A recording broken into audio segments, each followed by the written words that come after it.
دا نه یم چې خلک راشي او موږ ته وایي چې تاسو په زوره باندې راشئ. کنې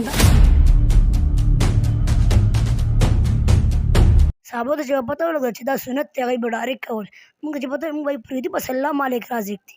چې زه رالم هغه پوسټر ته مې وکتو دغې باره کې م خبرې اترې شروع کړې نو عتیب صاحب ما له یو ښکلی سرپرایز راکړه هغه دا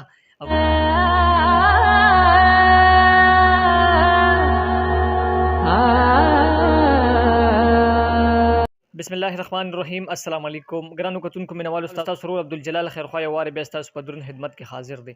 زما په څنګ کې ناست دغه دوه ګلالي سعد مغاویه د مفتي سردار علي شهید رحمت الله علیه فرزند، بل طرف ته زما ګران رور د مفتي سردار علي صاحب کشر رور عتیب سردار رالمه د مفتي صاحب د ورونو ترخوا د مفتي صاحب رهایشګاه ته نوښار سیمې ته راغلم. عتیب صاحب سره مرابطه وکړه. یو مفتي صاحب په ژوند د مفتي صاحب د ژوند ډېر اړخونه دي. هغوی به په خپل ژوند کې یو خدمت هم د قوم کول چې هغوی به حجامه لګوله. نن چې زه رالمه هغه پوسټر ته مې وکتو دغې باره کې م خبرې اترې شروع کړې نو عتیب صاحب ما له یو ښکلی سرپرایز راکړه هغه دا هغوی ماته وویل چې او هغه خدمت زه کوم او دغه حجامه زه لګوم. که چېرې څوک داسې وي چې حجامه لګوي نو دلته دې راشي او زموږ د طرفه ورته هرکلی دی. نو السلام علیکم عتیب صاحب. وعلیکم السلام ورحمۃ اللہ وبرکاتہ. جلال بھائی څنګه یې؟ خیر جی. عتیب صاحب دره ته ووایه دا فکر د څنګه راغی یار؟ یاره دا خو مفتي صاحب ومو، مفتي صاحب حیات و حجامه او بیا هم ما کوله لکه کسان برلای به پروګرامونو باندې و اکثر به زه مفتي صاحب نه پاتې شوم، مفتي صاحب به لړو پروګرامونو ته. نو دا طریقه دا کم دغه چې دی دا مفتي صاحب راته خو له مفتي صاحب نه مې زده کړی دی. یعنې د هغوی په ژوند ټریننګ شوي؟ جی جی. صحیح.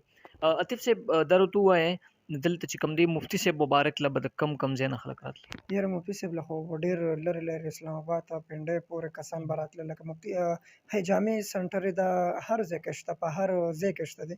خو بل لکه د مفتي صاحب په تعلق باندې په دغه باندې د مفتي صاحب د وجې چې دی هغه د اسلام آباد نه هم راغلي، لاهور نه هم کسان راتله به، ډېر لرې لرې ځای نه راغلي.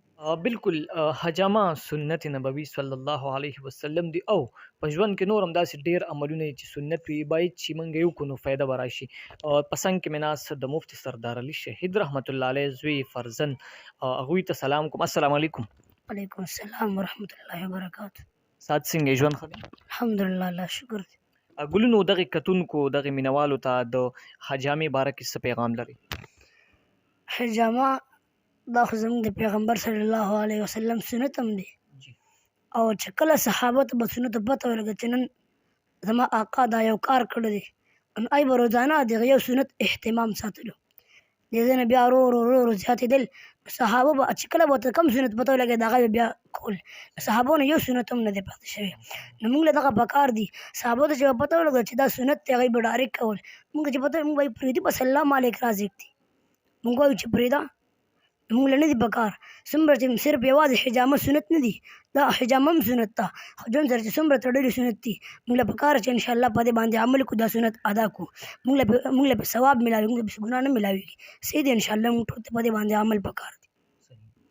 ګرانو کتونکو مینوالو، عتیب صاحب سره په خبرو اترو کې دغه ووایي چې حجامه دلته کوم. نو دوی بله یو خبره هم وکړه ډېره مې خوښه شوه. که چېرې داسې خویندې میندې وي چې هغوی حجامه کوي نو ډېر باپرده ماحول کې د مفتي سردار علي شهید رحمت الله علیه کور ودانې زموږ مور بیبي هغوی به هم د خویندو میندو لپاره د حجامې یو بهترین انتظام موجود دی. هغوی به حجامه زنانو ته لګي او که چېرې زموږ وروڼه بیګان راځي، علما کرام راځي، عوام راځي، مفتي صاحب مبارک له هم د ډېر لرې لرې ځایونو نه ډېر لوی لوی خلک راتلو نو هغې سړو ته هغې ورونو بیګانو ته به عتیب صاحب حجامه لګوي. اوس ماله او زما دغې ملګرو له راکړي اجازت په لوی الله مو سپارم. والسلام.